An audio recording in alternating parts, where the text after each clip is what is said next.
Hello and welcome back to my channel. My name is David Novak. I was tagged by Robert G. Reader of Books in the rapid fire questions tag. Apparently this is an old one. Robert writes, this was a tag created by GirlReading, a channel that is no longer active. It might have first appeared earlier in the year or perhaps late last year, and it has spread quickly. I keep seeing it on other people's BookTube channels, and I was tagged by a number of people as well. So here is my very belated response. I also saw Steve Donahue do a iteration of this tag, and he said he did it previously 8 years ago. So it's been around a while.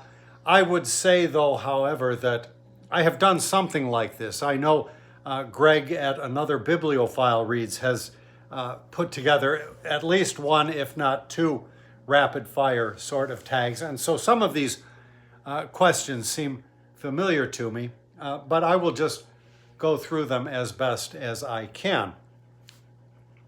Questions: ebook or physical book? I'm not going to go as rapid fire as you might like. Generally speaking, physical book. I like physical books. However, there are many situations in which the ebook works pretty well, such as when traveling. 2, paperback or hardback. That in a perfect world, had I an estate with nice bookcases and so forth, I would go with hardbacks. I love, for example, Folio Society editions. There is a booktuber, a poet reads to write, who has and occasionally displays a wonderful variety of Folio Society books. And I wish that I had ample space to house and display such books, but I don't. I do have some Folio Society books, and I think I have done a video about them.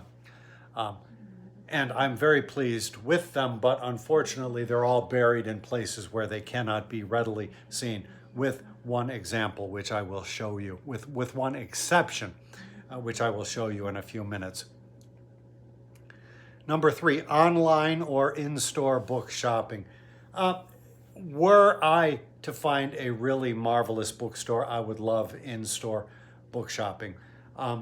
I don't have much occasion to prowl around bookstores. When I do find one, and generally it seems when I am on the West Coast, I find bookstores that have wonderful selections, then I'm all gung-ho for that. Here in Chicago, it always feels as though everything that the bookstores, the used bookstores have, I've seen. There's nothing new there, yada, yada. We don't have anything like the Brattle Bookshop here. So I have to say online, but I do really miss browsing the shelves. 3, trilogies or series. And here is where I'm going to show you. I prefer trilogies to series. And one trilogy that I read recently was Stephen Runciman's History of the Crusades. Probably can't see that very well. The Kingdom of Acre, the Kingdom of Jerusalem, and the First Crusade. I guess I have those backwards here. And that same year, I was also reading this marvelous trilogy. This is not really a trilogy. I guess it would be called, what, a septology or I don't know. It's in 7 parts, but here it's in 3, and 3 works well for me. So I prefer trilogies to series. I like things to have an end, and series don't tend to. Heroes or villains? Heroes. 6, a book you want everyone to read. A book that I have recently been making my way through, coming fast upon the close, is Han Shan, Cold Mountain Poems. This is the Everyman's Library edition, Pocket Poets series, translated by Peter Harris. And I just am finding it really marvelous for poetry and for translation of Chinese poems. I have never had good luck finding translations of Chinese poetry into English, and I find that is very nice.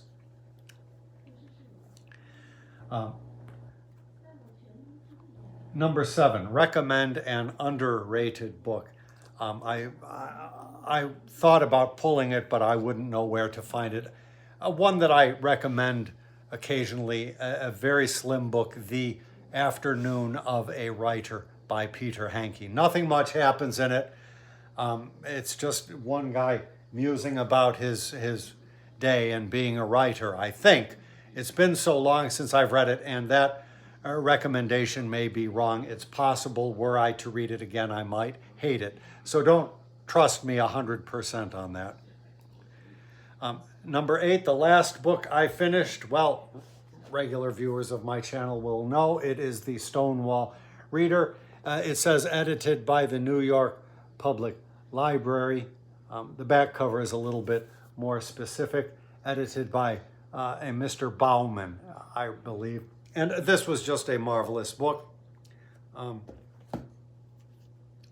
last book you bought. Well, actually, I have placed an order online for 2 books which have not come. One of them is The 60s Reader, not edited by Bauman. There is a photo book edited by Bauman, which I contemplated, but I have not gone for as yet. But I thought I am intrigued by the time period of the 60s, the 1960s. I was just a waif and not really aware of what was going on at the time. So I thought perhaps I would like to delve into it further. And on top of that, simultaneous with that, in the same order, but from a different online vendor, I ordered The Mill on the Floss. I think that's the title, by George Eliot. Victober is upon us. Hannah at Hannah's Books recently talked about it in her Victober introduction video. I'll put a link to that in the description box, as well as anything else that seems pertinent. George Eliot is one of my favorite novelists. Absolutely. I'm not a particular fan of Jane Austen, though I have not read Jane Austen since I was just a year or two beyond my waifhood, W-A-I-F-H-O-O-D. But Eliot, I have really enjoyed every book of hers that I've read. I've read 4 so far, and so I'm going through a real rough patch as far as reading right now. I've picked up my Apprenticeship by Gorky. I had previously read the first volume, My Childhood, and it's nice. He is a very compelling writer. I've never read any of his fiction. Number 10, the weirdest thing you've used as a bookmark, a potbelly pig. No, I'm just making that up. When I'm in a desperate situation, I'll use anything that comes to hand. Frequently, something like one of those cards that falls out of a magazine for reordering, that will happen. Sometimes an envelope will happen. If there's a pen nearby, sometimes that will happen. Just anything is possible. If nothing, then perhaps it will go face down with the ground as a bookmark. Number 11, used books, yes or no? Yes, of course. Number 12, top 3 favorite genres. Well, I would say history. I would say, now Robert G., I think it was, informed me that fiction is not a genre, so I can't say that. So history, I guess that's a genre. Poetry, I guess that's a genre. And what could be the third?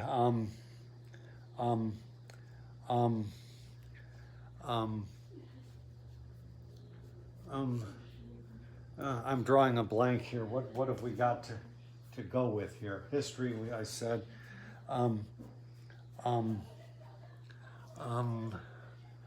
Sorry, this is not good. What is my third favorite genre? I've said history, and I've said, well, I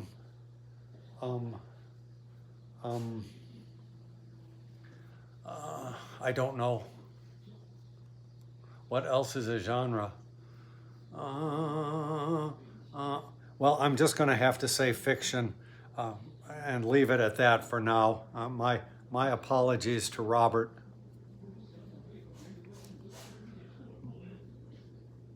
Number 13, borrow or buy. I can go either way.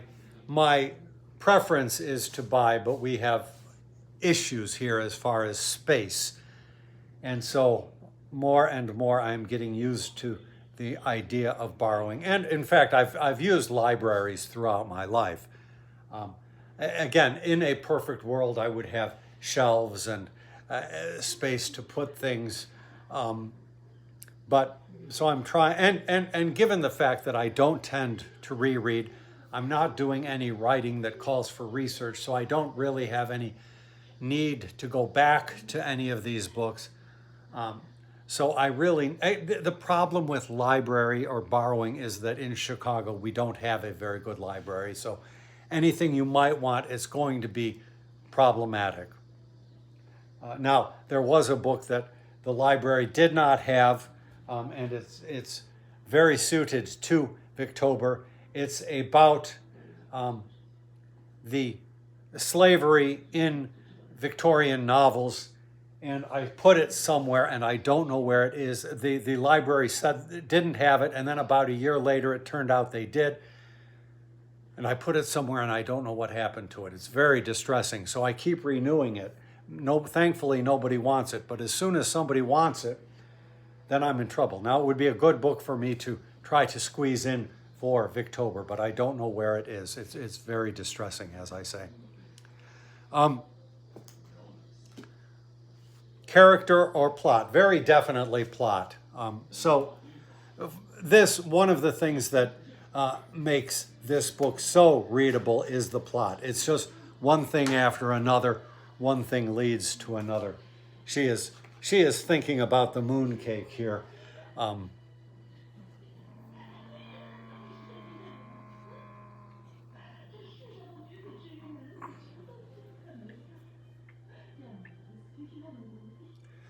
15, long or short books. Here again, I can go either way. With my mood today, I would say short books. As I say, I'm having trouble reading. Even this at 350 pages, a little bit more. Even this is too long for me, but I've started it. Now, I was reading a biography of Stephen Runciman by, it's here somewhere, but I'm not going to, and it's like a 700-page book. In a better mood, I would be good with that. I've read some, and I may continue, but I've figured out that I don't really like the author's writing style that much. Now, I may, as I say, dip back in and give him more of a chance, because I like Stephen Runciman, as my trilogy should confirm to you. Oh my, I'm taking up too much time for this quick tag. Let me move on. Long or short chapters? That's an easy one. Definitely short chapters. Now, if you ever read one of my long poems, I made unbearably long chapters, or cantos, as we say in the world of poetry. I wish I had been a better reader at the time. Then I would have made sure to create short chapters, or cantos. Number 17. Name the first 3 books you think of. The Bible, the I Ching, and the Bhagavad Gita. And that was not planned. Number 18, books that make you laugh or cry. Definitely laugh. I'm always game for that. So something like Dead Souls by Gogol.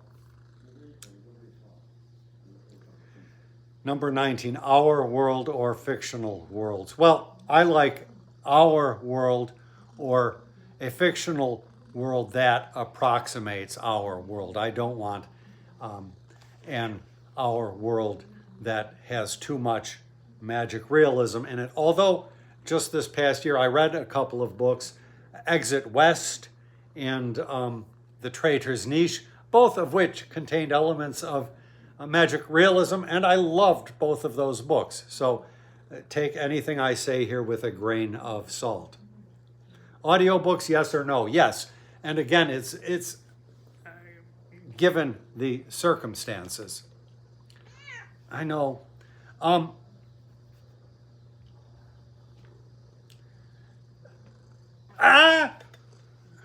Not that it would hurt if it got knocked over. These Contigo mugs, or whatever you call them, flasks, I don't know, they are the best as far as living with creatures like this.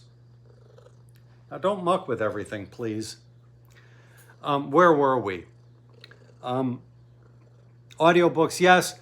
I prefer to read, but my eyes do not always hold up for me. I have had eye problems here and there, and in those situations I will go with audiobooks. Were I required to do a long distance road trip solo, I would definitely try to find an audiobook or books to accompany me on that. Number 21, do you ever judge a book by its cover? Yes, all the time if I am buying a book. As far as reading it and having read it, no, the cover does not come into play. 22, book to movie or book to TV. I would probably have to say book to movie, just because I don't tend to see much TV, although I am sure, well, there are some exceptions to that. I really, when it came to the, what is that one by Jean Le Carré? Alec Guinness starred in it. There were a couple of them. A couple of series. It was a television series. Tinker Tailor Soldier Spy. In that case, I liked the movie, but then afterward I watched the TV show, and I liked the TV show even better. So there you have it. 23, a movie or TV adaptation you preferred more than the book. And I will say the movie Oliver! Directed by Carol Reed, much better than the Dickens book. Now, I liked the Dickens book, Oliver Twist, very much, but in the making of the movie, Carol Reed found it necessary, aside from adding songs that were by, is it Lionel Bart? I can't remember. He did various musical shows. The musical itself is wonderful. The music, the songs are wonderful. But it's the only show he did that I think has the staying power, Oliver. But so Carol Reed made it into a movie, and he had to cut out a lot of superfluous stuff that was in the book. Dickens seemed to go on a bit, and so he would have a scene doing all this stuff, and then he would follow it up with another scene that was basically exactly the same thing again. So Carol Reed cut it down, and I think the cuts were better. Now, it may prejudice me in that I first saw that movie when I was about 6, have seen it since, but be that as it may. I'm reviewing the situation. Can a fellow be a villain all his life? And so forth.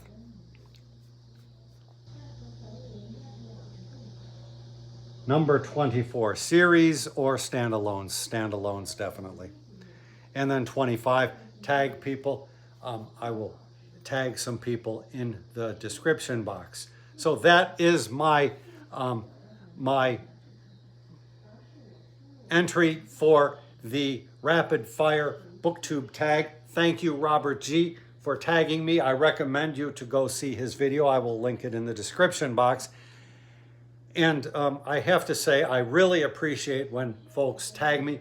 I used to get notifications when I was tagged, and for some reason I never do anymore, or I seldom do. For Robert G's, I never do, and I don't know why. For other creators, yes, I do find out that I've been tagged.